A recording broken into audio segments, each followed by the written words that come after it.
मैं doctor Vaishali Devpura, assistant professor political science, government Meera girls college, Udaipur.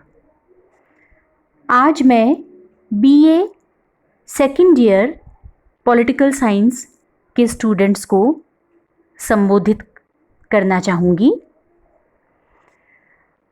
बच्चों, आपके फर्स्ट ईयर की ही तरह सेकेंड ईयर में भी पॉलिटिकल साइंस के 2 पेपर हैं।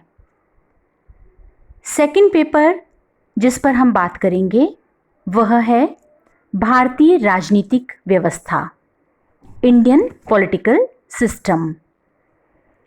इस पेपर में 5 यूनिट्स दी गई है और सब्जेक्ट मैटर को प्रारंभ करने से पहले मैं आपको सिलेबस बताना चाहूँगी। आप सिलेबस नोट भी कर सकते हैं। यूनिट 1 इकाई प्रथम में main trends of Indian national movement, भारतीय राष्ट्रीय आंदोलन की प्रमुख प्रवृत्तियाँ, मॉडरेट्स एंड एक्सट्रीमिस्ट, उदारवादी एवं उग्रवादी, contribution of Gandhi in national movement, राष्ट्रीय आंदोलन में गांधी का योगदान, राजस्थान्स कंट्रीब्यूशन इन नेशनल मूवमेंट, राष्ट्रीय आंदोलन में राजस्थान का योगदान, जिसके अंतर्गत Bijolia movement, Bhil movement and Prajamandal will be studied. Bijolia आंदोलन, भील आंदोलन और प्रजामंडल का अध्ययन किया जाएगा। अब हम बढ़ते हैं सेकेंड यूनिट की ओर। इकाई द्वितीय में कॉन्स्टिट्यूशनल डेवलपमेंट, संवैधानिक विकास, background to constitutional development with special reference to act of 1919, संवैधानिक विकास की पृष्ठभूमि 1919 के अधिनियम के विशेष संदर्भ में, इसके प्रमुख प्रवृत्तियाँ और द्वैत शासन, salient features and dyarchy, act of 1935 1935 का अधिनियम, salient features, provincial autonomy and federal system, प्रमुख लक्षण, प्रांतीय स्वायत्तता और संघ व्यवस्था, कॉन्स्टिट्यूएंट असेंबली, संविधान सभा, कंपोजिशन एंड फंक्शनिंग, गठन एवं कार्यप्रणाली, इंडियन कॉन्स्टिट्यूशन, भारत का संविधान, salient features, fundamental rights and duties, directive principles of state policy, प्रमुख लक्षण, मूल अधिकार एवं कर्तव्य, राज्य के नीति निर्देशक तत्व। ये थी आपकी इकाई सेकंड, यूनिट 2। यूनिट 3 के अंतर्गत अध्ययन किया जाएगा यूनियन गवर्नमेंट, संघ सरकार, प्रेसिडेंट, राष्ट्रपति, पार्लियामेंट, संसद, कैबिनेट, मंत्रिमंडल, supreme court and judicial review, सर्वोच्च न्यायालय एवं न्यायिक पुनरावलोकन, स्टेट गवर्नमेंट, राज्य सरकार, role of governor and the chief minister, राज्यपाल एवं मुख्यमंत्री की भूमिका।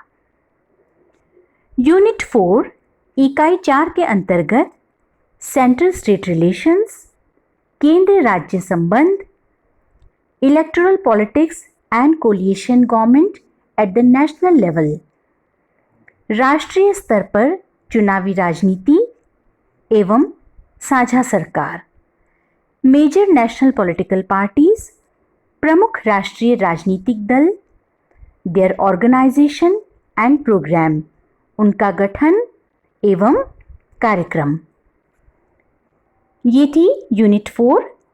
अब इकाई 5 यूनिट 5 के अंतर्गत अध्ययन किया जाएगा nature and determinants of Indian politics, भारतीय राजनीति की प्रकृति एवं निर्धारक तत्व, problems of regionalism and regional political parties, क्षेत्रवाद की समस्याएं और क्षेत्रीय राजनीतिक दल, कास्टिज्म, जातिवाद, कम्युनलिज्म, संप्रदायवाद, national integration in India, Bharat में राष्ट्रीय एकीकरण।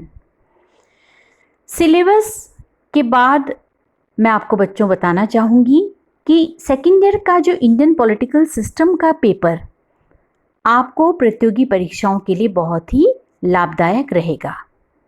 जब आप थर्ड ईयर के बाद बीए करने के बाद कोई भी कॉम्पिटिटिव एग्ज़ाम देंगे तो इंडियन पॉलिटिकल सिस्टम पर क्वेश्चंस अवश्य आते हैं। और आपको जो मुख्य बात जो मैं कहना चाहूँगी कि इसमें आपको अपने आप को अपडेट रखना है। आपको न्यूज़ देखनी है, न्यूज़पेपर डेली पढ़ना है, और जो भी करंट अफेयर्स हैं, जो भी हमारी इंडियन पॉलिटिक्स से जो रिलेटेड बातें हैं, उसकी जानकारी आपको होती रहनी चाहिए ताकि आपकी विषय के प्रति समझ बढ़े, आपका जो कॉन्सेप्चुअल अंडरस्टैंडिंग है, सब्जेक्ट का जो कॉन्सेप्चुअल फ्रेमवर्क है, वो बेहतर तरीके से आपके दिमाग में क्लियर हो सके। मोहनलाल सुखाड़िया यूनिवर्सिटी के सिलेबस के अकॉर्डिंग जो पुस्तक बच्चों में लोकप्रिय है वह है भारतीय राजव्यवस्था, डॉक्टर पुखराज जैन की। यह पुस्तक आपका सिलेबस भी कवर करती है और समझने योग्य सरल भाषा में आप इसका अध्ययन कर सकते हैं। इसके साथ आप जेसी जोहरी को कंसल्ट कर सकते हैं, और फिर जैसे जैसे हम टॉपिक वाइज आगे बढ़ेंगे पर्टिकुलर टॉपिक्स पे भी आपको किताब बता दी जाएगी, और उस किताब को, उस रेफरेंस बुक को कंसल्ट करते हुए आप आगे बढ़ सकते हैं। तो आज हम बच्चों बात करेंगे भारत में राष्ट्रवाद के उदय की, कि भारत में जो राष्ट्रीय आंदोलन हुआ था, आपको पता है ना बच्चों, भारत 1947 में आज़ाद हुआ, स्वतंत्रता मिली भारत को, तो उसके पीछे संघर्ष की एक लंबी कहानी है। राष्ट्रीय आंदोलन जो भारत में रहा, उसका उदय कैसे हुआ, उसके क्या कारण रहे, तो थोड़ा सा हम बैकग्राउंड में चलते हैं। तो बात हम करेंगे प्रारंभ अपनी 16वीं सदी से, जब भारत एक बहुत ही समृद्ध देश था। आपको पता है भारत को सोने की चिड़िया कहते थे। भारत का जो गौरव था वह अपने चरम पे था, सुख समृद्धि से परिपूर्ण भारत था, और इसी से प्रभावित होकर यूरोप के जो डिफरेंट कंट्रीज़ थी वो भारत के साथ व्यापार करने के लिए तैयार थी। हमेशा उनमें इच्छा रहती थी कि भारत के साथ व्यापार किया जाए, क्योंकि यहाँ इनको व्यापक संभावनाएं दिखाई देती थी। लंदन के कुछ व्यापारियों ने भारत और पूर्वी देशों के साथ व्यापार करने के लिए ईस्ट इंडिया कंपनी की स्थापना की। आपको बच्चों जरूर से जानकारी होगी, आपने पढ़ा होगा ईस्ट इंडिया कंपनी के बारे में। और 31 दिसंबर 1600 को ब्रिटिश साम्राज्ञी एलिजाबेथ ने अंग्रेज व्यापारियों की इस कंपनी को भारत के साथ व्यापार करने का एकाधिकार प्रदान किया। तो ईस्ट इंडिया कंपनी भारत में व्यापार करने के उद्देश्य से आई। बहुत तेजी से कंपनी ने प्रगति भी की, और जो व्यापारिक जो प्रतियोगिता थी, जो एक कंपटीशन था, उसमें जो डच थे, जो फ्रेंच व्यापारिक कंपनियां थी, पुर्तगाली थी, उन सबको पराजित करके भारत के व्यापार पर ईस्ट इंडिया कंपनी ने अपना प्रभुत्व स्थापित कर लिया। लेकिन बाद में क्या हुआ, कंपनी की स्थिति सुदृढ़ हो गई, और फिर 1750 से कंपनी ने भारत में शक्ति राजनीति का खेल प्रारंभ कर दिया, गेम ऑफ पावर पॉलिटिक्स। और भारत की कुछ परिस्थितियां भी ऐसी रही कि कंपनी को अपने इस कार्य में सफलता मिलती गई, और 1850 तक क्या हुआ, भारत के बहुत बड़े भाग पर कंपनी का शासन स्थापित हो गया। कंपनी का जो शासन भारत में लंबे समय जो रहा, उसमें भारत में ऐसी अनेक राजनीतिक, धार्मिक, आर्थिक, सामाजिक, सैनिक क्षेत्र में ऐसी कई प्रवृत्तियों का उदय हुआ जिन्होंने भारतीय जनता को कंपनी के शासन का प्रबल विरोधी बना दिया। कंपनी ने कई ऐसे कार्य किए जिससे भारतीयों के मन में विरोध हुआ। लॉर्ड डलहौजी के द्वारा अपने शासनकाल में कंपनी के भारतीय क्षेत्र में विस्तार के सभी संभव प्रयत्न किए गए और उन्होंने जो अपनी हड़प नीति थी उसको अपनाकर जो देशी शासक थे उनके साथ बहुत बुरा व्यवहार किया। उनमें से अनेक को भारत में ब्रिटिश शासन का घोर शत्रु बना दिया। अंग्रेजों ने भारतीयों के जीवन के विविध पक्षों में हस्तक्षेप किया और उन्हें ईसाई बनाने के कार्यों ने साधारण भारतीयों में तीव्र असंतोष को जन्म दिया। भारतीयों का बहुत शोषण हुआ, आर्थिक रूप से उनका शोषण हुआ।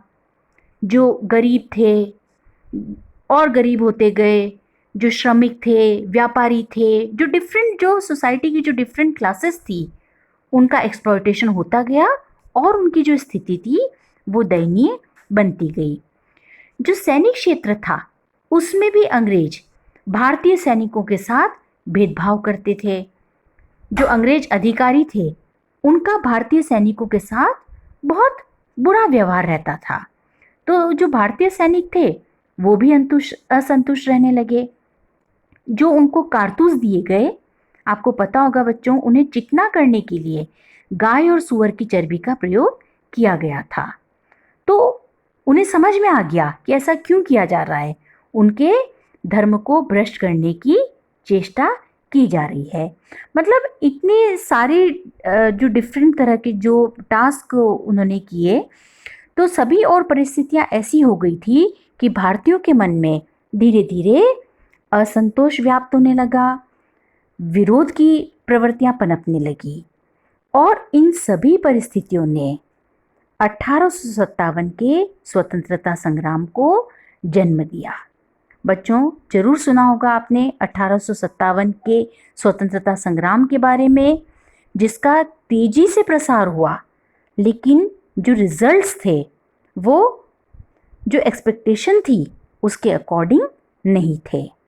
यानी कि 1857 का जो स्वतंत्रता संग्राम था तेजी से फैला, लेकिन जो परिणाम थे वो आशा के अनुकूल नहीं थे और ये जो स्वतंत्रता संग्राम था यह असफल रहा। इसके पीछे क्या कारण रहे? आर्थिक साधनों का अभाव था, आधुनिक शस्त्र सामग्री नहीं थी और जो क्रांतिकारियों की सेना थी उसमें संगठन का अभाव था, एकबद्धता नहीं थी। अनेक जो भारतीय शासक थे, जो वर्ग थे, उनमें असहयोग था, विरोधी व्यवहार था, आपस में कहीं कहीं लड़ाई थी। तो ऐसे बहुत सारे कारण थे, बहुत सारे रीजंस थे जिन्होंने 1857 के स्वतंत्रता संग्राम को असफल बना दिया।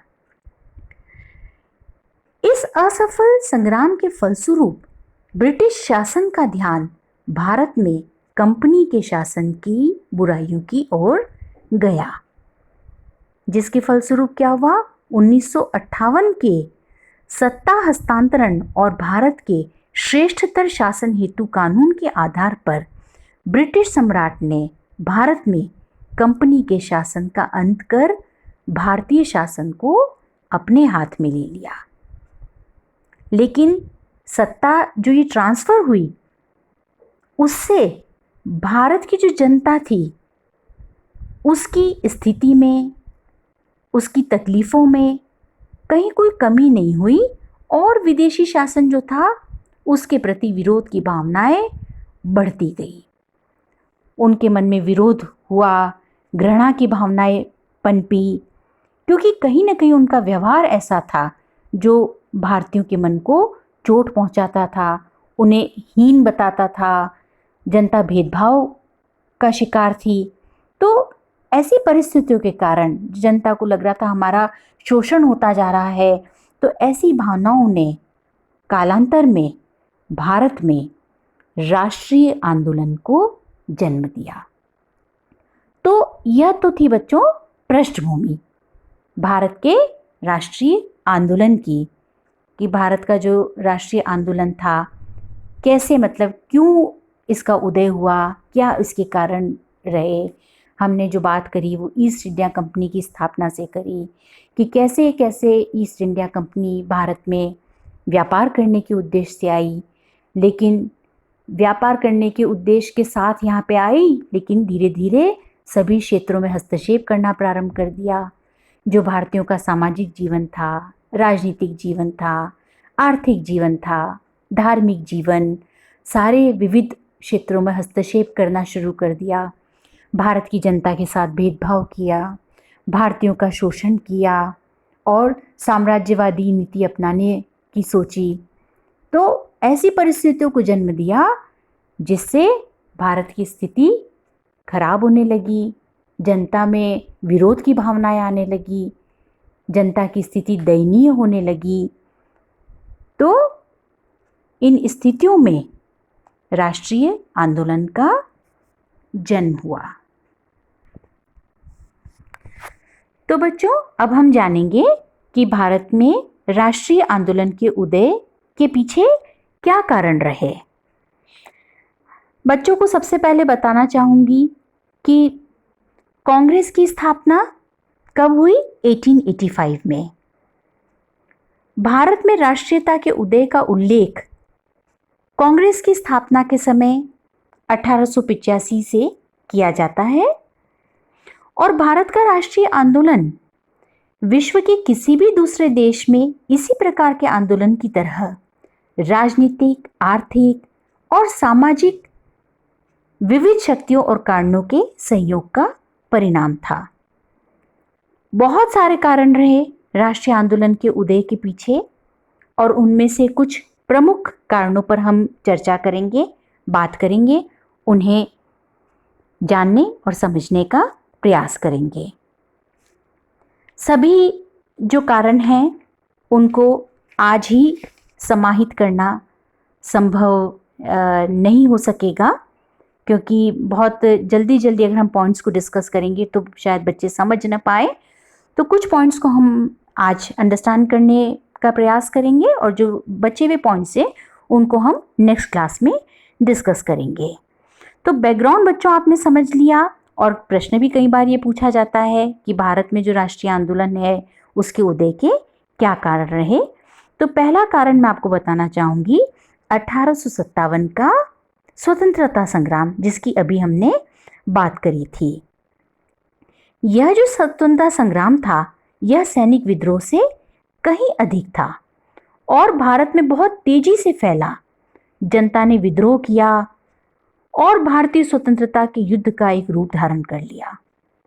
हालांकि यह स्वतंत्रता संग्राम असफल रहा, लेकिन ब्रिटिश शासन ने जिस तरीके से जनता को एक्सप्लॉइट किया, जनता का दमन करने की कोशिश करी, जैसी अमानवीय कार्यवाही जनता के साथ ब्रिटिश शासन ने की, उससे जनता के मन में असंतोष बहुत बढ़ गया।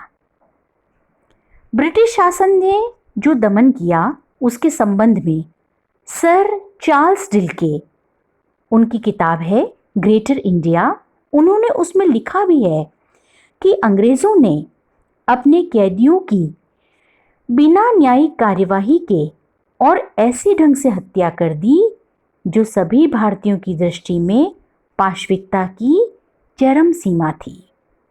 दमन के दौरान गांव के गांव जला दिए गए, निर्दोष ग्रामीणों का वह कत्लेआम किया गया कि मोहम्मद तुगलक भी उससे शर्मा जाएगा।